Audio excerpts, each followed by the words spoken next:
যেই ব্যক্তি রাতের বেলা এই দোয়াটি 3 বার পরে ঘুমিয়ে যাবে, আল্লাহর নবী বিশ্বনবী সাল্লাল্লাহু আলাইহি ওয়াসাল্লাম বলেন, সকাল বেলা যখন আল্লাহ তাআলার বান্দা ফজরের নামাজের মাঝে যখন উঠবে, আল্লাহ নবী বলেন রাতের বেলা এশার নামাজ পড়ার পরে, খাবার খাওয়ার পরে আল্লাহর বান্দা যদি এই দোয়াটা 3 বার পড়তে পারে, তাহলে আল্লাহ পাক রব্বুল আলামিন সকাল বেলা ঘুম থেকে ওঠার আগে আগে আমার আল্লাহ তাকে নিষ্পাপ মাসুম বাচ্চার মতো আমার আল্লাহ পবিত্র বানায়া দেই।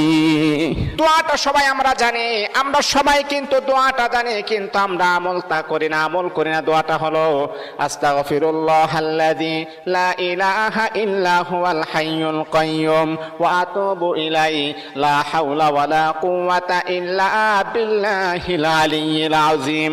3 বার যদি আপনি পড়তে পারি, ইনশাআল্লাহ আল্লাহ পাক রব্বুল আলামিন আমার আপনার জীবনের সমস্ত গুনাহগুলোকে আমার আল্লাহ ক্ষমা করে দিবেন।